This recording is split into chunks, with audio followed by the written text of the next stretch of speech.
ቤተ ክርስቲያኖች ረሳሽ ቀኜ ትርሳኝ ሁላችሁ ወደ እግዚአብሔር ጩኹ። ደግሜያለሁ፣ ወደ እግዚአብሔር ጩኹ። ያገኘን ሰው ሁሉ ጉልበቱን የሚሞክር በክርስቲያኖች ነው። ጉልበት አለኝ የሚል ሁሉ መግደል እንደሚችል የሚያረጋግጠው እኛን በመግደል ነው።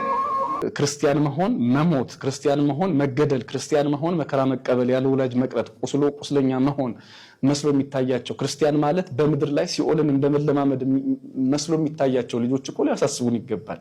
እኛ ምንና ሁላችሁ ወደ እግዚአብሔር ጩኹ። ደግሜያለሁ፣ ወደ እግዚአብሔር ጩኹ። ክርስቲያኖች አይታደኑም። የክርስቲያን ደም የሚፈስባት አይደለችም ኢትዮጵያ።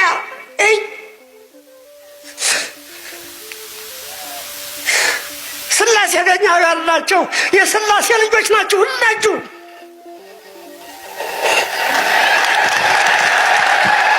ምሽግ አዋጣ፣ መሳሪያ አዋጣ፣ ማመን በእግዚአብሔር በኃያሉ እግዚአብሔር ብቻ ነው። ስሉስ ቅዱስን መጠጋት ነው። ክርስቲያኖች በእግዚአብሔር እንደ ልማዳችን የምንመካው በእግዚአብሔር ነው። ከእግዚአብሔር ውጭ መመኪያ የለንም። እኛ በአየር በሮ በምድር ተሽከርክሮ መድፍ ጭኖ የመጣውን ነው በውዥግራ በናስ ማሰር ጠዝጥዘው አባቶቻችን በጸሎት ነዝንዘው ድራሹን ያጠፉት።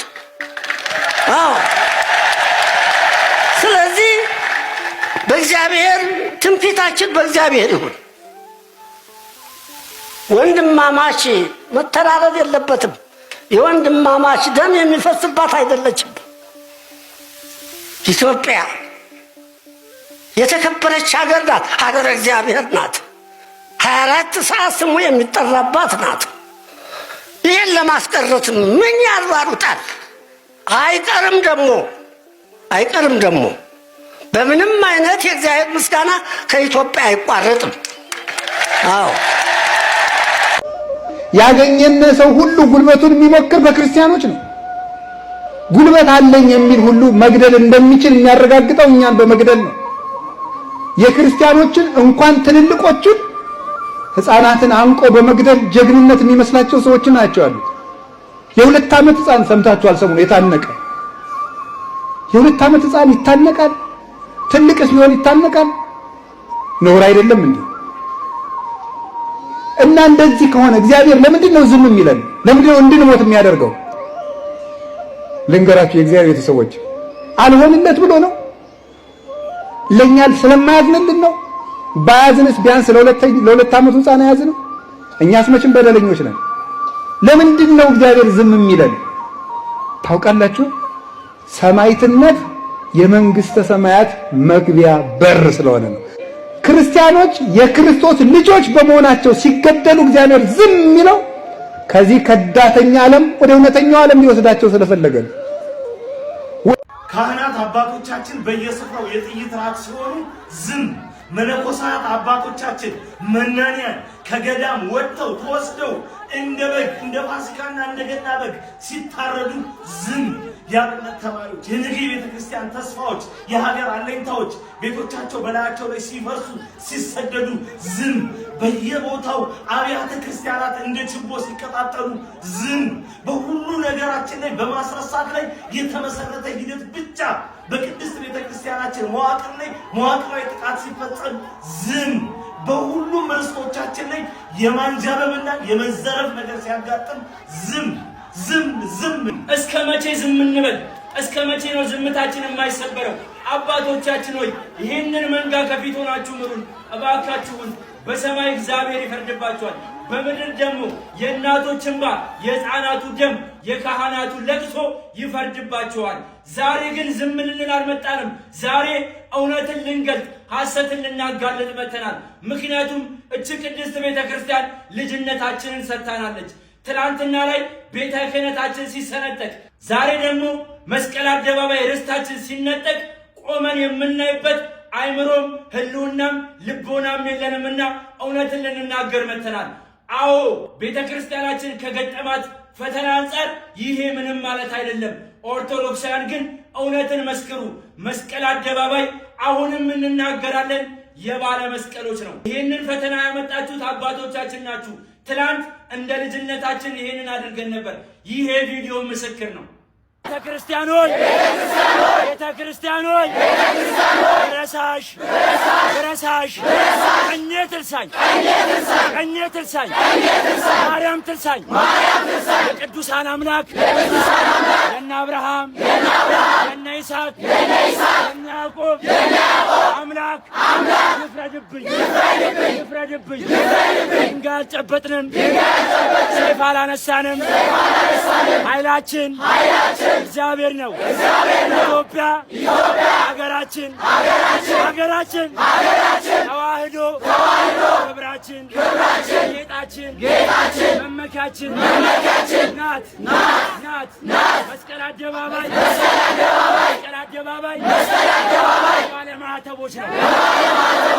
ባለማዕተቦች ነው። እኛ ተክለ ሃይማኖት እስጢፋኖስ ሀብተ ማርያም ተክለ ሃይማኖት ልጆች ነን። ሰይፍ አንፈራም።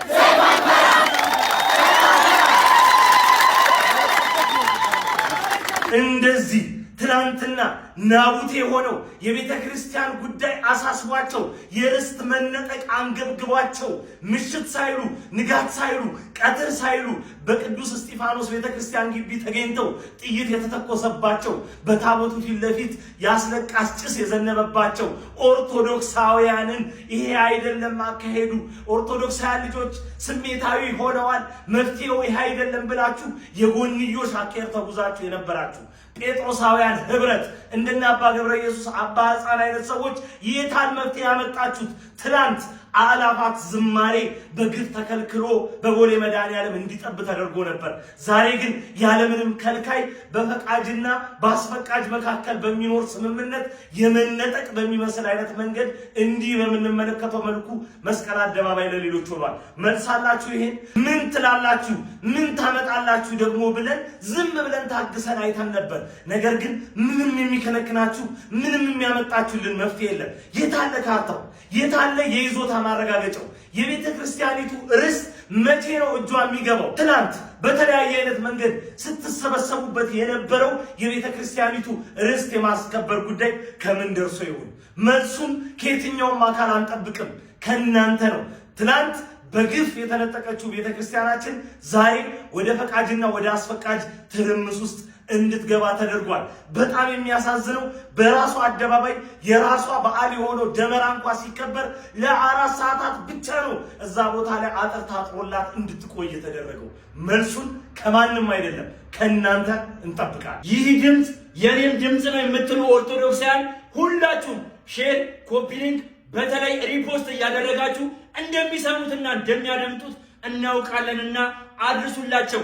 ይህ ቪዲዮ ደግሞ ለታሪክ የሚቀመጥ ክርስቲያን መሆን መሞት፣ ክርስቲያን መሆን መገደል፣ ክርስቲያን መሆን መከራ መቀበል፣ ያለ ወላጅ መቅረት፣ ቁስለኛ መሆን መስሎ የሚታያቸው ክርስቲያን ማለት በምድር ላይ ሲኦልን እንደመለማመድ መስሎ የሚታያቸው ልጆች እኮ ሊያሳስቡን ይገባል። እኛ የምንናገረው የሚያስበን የሚያየን አለ ብለው እነሱም አድገው ወይም አሁን ባሉበት ሁኔታ መስማት የሚችሉት እንዲሰሙን ነው። ስለዚህ ለነሱ ጭምር ነው ታሳቢነት ሆኖ የምንናገረው እንጂ ገዳዩ ሰምቶ ንስሐ ይገባል ብለን አይደለም። እሱ የእግዚአብሔር ስራ ነው፣ እኛ የምናውቀው ነገር የለም። ግን ቢያንስ በህይወት ለተረፉ ሰዎች አለንላችሁ እግዚአብሔር ያጽናችሁ ማለት ይሄ የተለመደ ነገር ነው። ሰው እኮ ለቅሶ ቤት የሚሄደው የሞተው ለማስነሳት አይደለም፣ ቀሪውን እግዚአብሔር ያጽናህ ለማለት ነው። ስለዚህ በዚያ መንገድ እኛ ጉዳት ለደረሰባቸው ሰዎች ጸጥ ብሎ ስራ መስራት እንዳለ ሆኖ የሚጠየቀውን አካል መጠየቅ አቻላቻ ጥየቃ የሚባላል አይደለም። ለምሳሌ መንግስትን ማን ነው የሚጠይቀው? እኔ አይደለም። እኔ እንደ አንድ ዝም የፌስቡክ ላይ ጽሁፍ ዩቲዩብ ላይ ባወራ ጉዳይ አይደለም ለመንግስት። ነገር ግን ተቋማዊ የበላይነት ያላቸው ተደማጭነት፣ ስልጣኑ፣ ህጉ የሚፈቅድላቸው ሰዎች ግን መጠየቅም ይችላሉ። ስለዚህ አባቶች ከልጆቻቸው ጋር ተነጋግረው የክፍለ ሀገሩ ሊቀጳጳስም የሀገረ ስብከቱ ሊቀጳጳስ ከዚያ ከተፈጠረው ሁኔታ ጋራ ችግር ሊፈጥሩ ይችላሉ። መቼም አርሲ ላይ ወይም ደግሞ የሆነ ቦታ ሄዶ የሚገድል ሰው ከሩቅ ሄዶ ሊገድል አይችልም። እዛው ያደገ ነው፣ እዛው የሚያውቃቸው ሰው ነው። ከወላጆቻቸው ጋራ ከቤተሰቦቻቸው ጋራ ተወያይቶ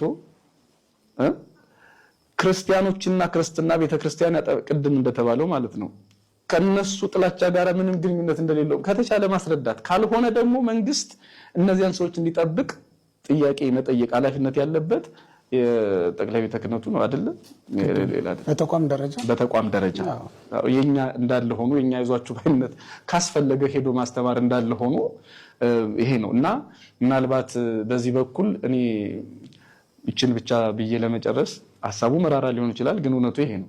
እንደው እውነት ለመናገር የቤተክርስቲያኒቱ መዘግየት እንደውም ፍዳውን ያባባሰብን ይመስለኛል። የምእመናኑን ለቅሶና ሐዘን ግድያውንም ጭምር ያባባሰው ይመስለኛል። እናውቃለን አባቶች በትዕግስት ነው ሁሉንም ነገር የሚያዩት። እንደኛ በስሜት በፍጥነት ነገሮችን አይወስኑም። ይሄ ያው ልማድ ነው ባህሪ ነው። ግን ይሄ ከዛ አልፏል። 10 ዓመት በላይ ቆይቷል። እየመረጡ መግደል ከተጀመረ የተያዘ እቅድ የለም። እየሄድንበት ያለ ግድያውን የማስቆም አካሄድ እያየን አይደለም። አሁን አንተና እኔ አብረን መሞት ነው ድርሻችን። ምንችለው ልናደርግ የምንችለው እሱን ነው። እነሱ ግን ከዚህ በላይ ማድረግ ይችላሉ። ለዚያ ነው የምንወቅሳቸው። በነገራችን ላይ እኛ አሁን አነሳነውም አላነሳነውም ትውልዱ እያነሳ እየረገማቸው ከሚሄድ አንስተን ብንናገረው የተሻለ ነው የሚሆነው። እኔ አሁን ይሄ የሰሞኑ እንኳን ግድያ በተከታታይ 3 ቀናት ነው የተደረገው። አንዳንድ ቀን እያለፈ እንደዚህ የተደረገ ነው። ይሄ እንኳን ተደርጎ ከአቡነ ይስሐቅ በስተቀር የወላይታው ሊቀ ጳጳስ በስተቀር ሄዶ ሐኪም ቤት ተጎጆቹን የጎበኘ ከዛም ወደ እርዳታ ድጋፍ ያደረገ አላየው። እንግዲህ እኔ ሳላውቅ ተደርጎ ከሆነ አላውቅም። የሀገረ ስብከቱን ሊቀ ጳጳስ ጨምሮ ማለት ነው አቡነ ያሬድን ጨምሮ ማለት ነው የተደረገ ነገር አላየውም። ሀገረ ስብከታቸውንም ጨምሮ አላየውም። ተደርጎ ከሆነ እኔ ሳላውቅ ይቅርታ ጠይቃለሁ። ግን ይሄ መደረግ ነበረበት። እኔ ይኸውልህ የቅዱስ ጎርጎርዮስ ስንተርካውን ጎርጎርዮስን መጀመሪያ ከእስር ቤት እንደወጣ እሱ አዘቅተ ኩስካ አይደል የተጣለው። ቅድስት አርሴማና ሌሎችም ሰማዕታት አልቀዋል። እነሱ ካለቁ በኋላ እሱ ድርጣድስ ወደ አውሬነት ተለውጦ ስለነበረ እንደ ናቡከደነጾር እሱን ጸልዮ ሊያድን የሚችል ሰው ሲፈለግ ጎርጎርዮስ ተገኘ።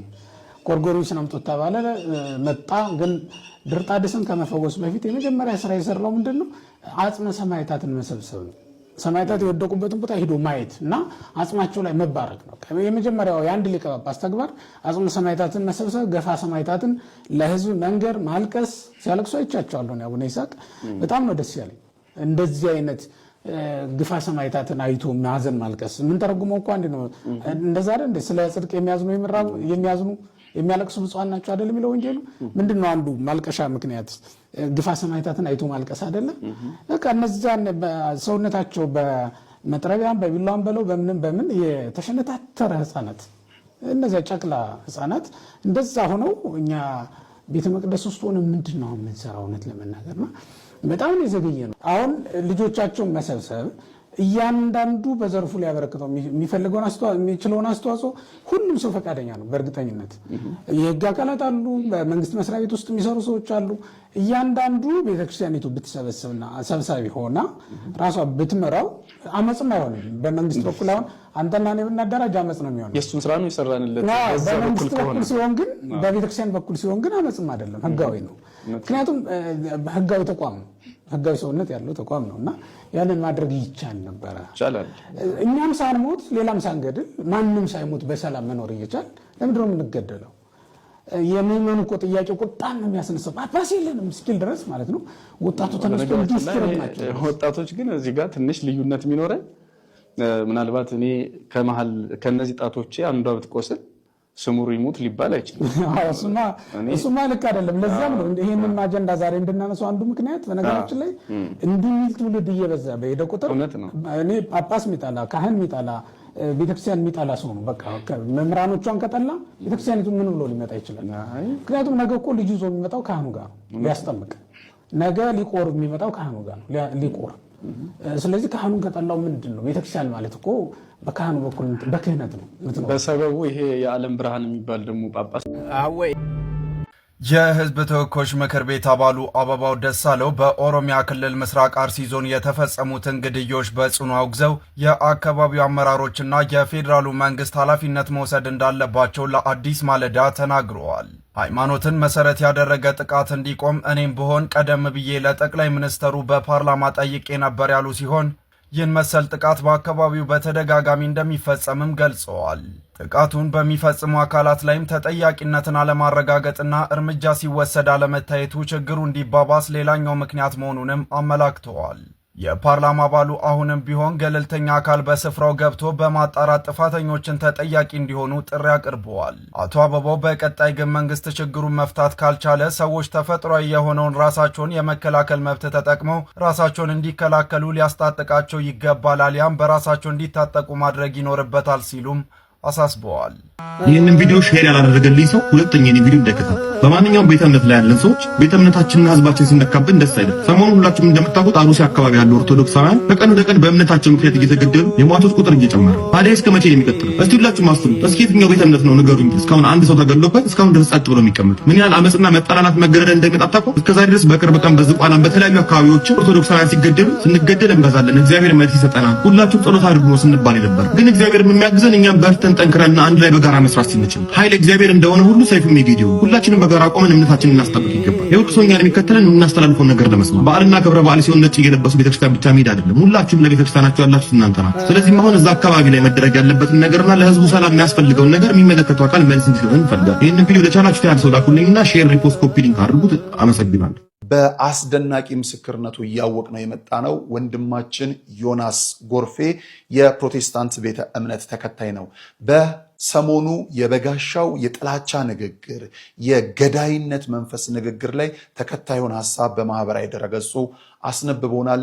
እንዲህ ይላል፣ እንዲያነባዋለሁ።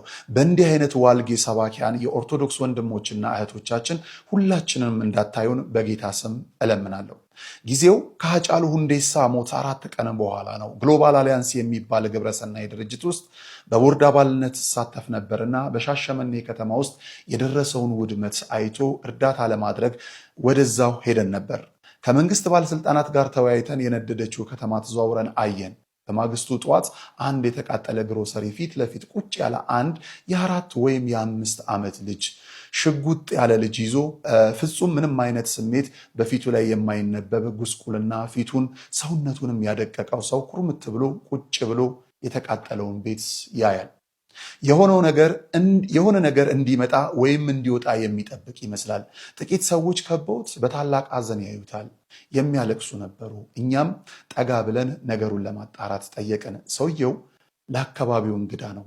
በዛ በተቃጠለው ቤት ውስጥ መኖር ከጀመረ ገና 4 ወይም 5 ቀን ነው። በኋላ እንዳጣራ ነው ሙሉ ለሙሉ እንኳን በትክክል ስሙን የሚያውቀው የለም። ከደቡብ ኢትዮጵያ ክፍል የመጣ አንዶች ይናገሩ ነበረ። ለዛም እርግጠኛ አይደለም። 2 ሴት ልጆቹና ሚስቱ በዚያ ቤት ውስጥ ተቃጥለው ሞተዋል። እንደ ሀገራችን ባህል ድንኳን ተክሎ አብሮት ሐዘን የሚቀመጥ አንድም እንኳን የሚያውቀው ሰው የለም። ቀን ቢያልፍልኝ ብሎ የመጣ ምስኪን ድሃ ነው። ከሰውየው ፊት የሚወርድ ዘለላ እንባ የለም። አንዲት ቃል ካፉ አይወጣም። ዝም ብሎ ልጁን ከጉያው ሸጉጦ በድን መስሎ ተቀምጧል። እንግዲህ በጋሻው ይህንን ሰው ነው እግዚአብሔር ፍርዱን አመጣብህ ያለው። ይህንን ሰው ነው ቁጣው ነደደብህ ያለው። ሆስፒታል ስለጎበኘ በደረሰባት አደጋ ምናልባትም እስከ ዕድሜ ልክ መጨረሻው አይነ ስውር የምትሆን ሕፃን ልጅ ልቅሶና የእናቷን ሳጋ የሚያብስ የጠፋባት እናትን ነው የፈጣሪ ቁጣ ተንቦገቦገብሽ ያለው። ለእኔ የገባኝ የክርስቶስ መልእክት ግን ምሕረቱ ከልጅ ልጅም ነው። እሱ እኔ 70 ጊዜ 70 በቀን ምሕረት እንዳደርግ ያስተማረኝ ጌታ እሱማ 700 ጊዜ 700 በቀን ምሕረት ሊያደርግልኝ ነውና በጸጋውና በጸጋው ብቻ በፈሰሰው በዚያው ደግሞ እንደሚያየኝ ቃሉን በሰጠኝ በሱ ታምናለሁ። በእንዲህ አይነት ዋልጌ ሰባኪያን የኦርቶዶክስ ወንድሞቼና እህቶቼ ሁላችንንም እንዳታዩን በጌታ ስም እለምናለሁ። በሰው መሞት የሚሳለቅ ወንጌልም አስተምሮም የለንም። በአርሲም ሆነ በሌሎች ቦታዎች በየጊዜው የሚገደሉ ኦርቶዶክሳውያን በክርስቶስ የእኛም ወንድሞችና እህቶች ናቸው። ይህንን ድርጊት የእኛ መሪዎች ከእናንተ መሪዎች በበለጠው ጮኸው ባወገዙ ምንኛ ደስ ባለኝ። ድሮም ህዝብ ለህዝብ ተጋግዘንና ተከባብሮ ነው እንጂ የኖረው የፖለቲካ ሆነ የሃይማኖቱ መሪዎች ብዙ ጊዜ ቀናውን ሲያደርጉ ማየት ዘበት ነው። ታሪክም ለዚህ በተደጋጋሚ ምስክር ነው። በዚህ እጅግ ዋልጌነት በተሞላው ስብከት ማዘኔንም ማፈሬንም ደግሞም ያለሁበትንም ቤተ እምነት መሪ አልባ፣ ድምፅ አልባ፣ ፍትህ አልባ በመሆኗም አዝናለሁ። ሌላው ቢቀር በግሌ ሐዘኔን ቁጭቴን ሳልገልጽ ማለፍ አልፈልግም። መንግስት ሆይ ፍትህ በእጅህ ትጮኻል። በስመ አብ ወወልድ ወመንፈስ ቅዱስ አሐዱ አምላክ ዘላለም አሜን። ውድ የኢትዮጵያ ኦርቶዶክስ ተዋሕዶ እምነት ተከታይ የሆናችሁ ሁላችሁንም በእግዚአብሔር ስም ፍጹም ሰላም እያልኳችሁ እስቲ ለቅዱስ ሲኖዶስ አንድ ጥያቄ ያለኝ፣ ጥያቄን ሼር አድርጋችሁ እንድታደርሱልኝ በእግዚአብሔር ስም እጠይቃችኋለሁ። ጥያቄ እኛ መሪያችን አስተዳዳሪያችን ጥላታችንን የሚበቀልልን የድንግል ልጅ ኢየሱስ ክርስቶስ ነው። ከዚህ ውጭ ሌላ የለንም እና የድሮ አባቶቻችን በቅዱስ ሲኖዶስ ላይ የተቀመጡት በኢትዮጵያ ላይ መቅሰፍት ሲመጣ፣ ረሃብ ሲመጣ፣ የምድር መናወስ ሲመጣ፣ ቸነፈር ሲመጣ፣ ጦርነት ሲመጣ የሚያውጁት አዋጅ አለ። እሱም የምህላ አዋጅ ይባላል። ስለዚህ አሁን ባለንበት ዘመን ክርስቲያኖች እየተጨፈጨፉ ደማቸው ልክ እንደ ክረምት ዝናብ እየፈሰሰ ከመኖሪያቸው ቤት እየተፈናቀሉ ከልጅነታቸው ጀምሮ ያፈሩትን ንብረት እየተዘረፉ ታፍነው እየተወሰዱ ገንዘብ እየከፈሉ እየወጡ አባቶቻችን ካህናት በመኖሪያቸው ቤት ውስጥ እየገቡ እየታረዱ ባለበት ሰዓት ይሄንን ቅዱስ ሲኖዶስ ሳይሰማ ቀርቶ አይደለም። ስለዚህ ጥያቄ አሁን በቅዱስ ሲኖዶስ ላይ የተቀመጣችሁ አባቶቻችን ለምንድን ነው ከናንተ እግዚአብሔር አምላክ ጥላታችንን እንዲበቀልልን የመጣውን መቅሰፍት እንዲያበርድልን ልክ እንደ አባቶቻችን ለ3 ቀንም ይሁን እንደ ነነዌ ሰው ህዝብ ለ7 ቀንም ይሁን ለ14 ቀንም ይሁን ለ21 ቀንም ይሁን ለ41 ቀንም ይሁን ከዛ በላይም ይሁን ለምንድን ነው እሱ ከናንተ የምህላ አዋጅ ያልታወጀበት? ይህንን ጥያቄ እንድትመልሱልኝ በእግዚአብሔር ስም እጠይቃለሁ።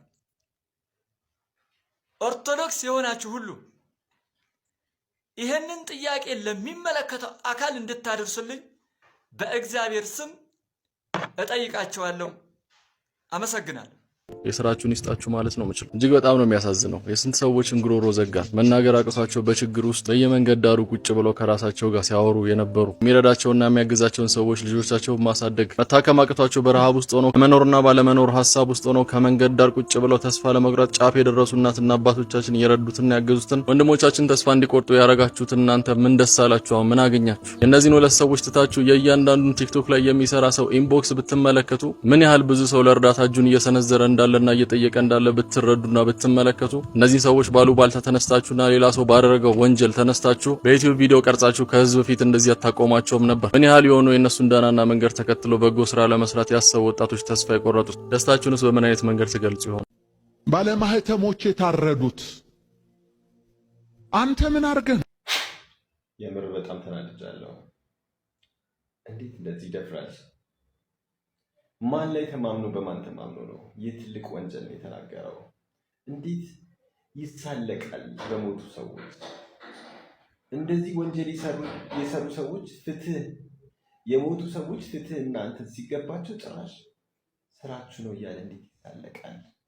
ባለማዕተቦች ስራችሁ ነው፣ ኦርቶዶክሶች ስራችሁ ነው እያለ ምንድን ነው የሰሩት? ኦርቶዶክሶች ምን ሰሩ? እኔ ክርስቲያን አይደለሁም፣ በሽቅ ያለው አረር ያለው ተናድጃለሁ። በእውነት ክርስቲያኖች በዚህ ጉዳይ ላይ እያንዳንዳችሁ እየሰማችሁ ዝም የምትሉ በእውነት ትክክል አይደላችሁ። ፕሮቴስታንቶች እንደፈለጉ ይናገራሉ፣ ኦሮሞዎች እንደፈለጉ ይናገራሉ። ኦርቶዶክሶች ሲናገሩ እስር ቤት፣ ሙስሊሞች ሲናገሩ፣ ሌላ ብሔር ትግሬ ሲናገር እስር ቤት፣ ጉራጌ ሲናገር፣ ደቡብ ሲናገር እስር ቤት። ኢትዮጵያ ወዴት እየሄደች ነው ያለችው?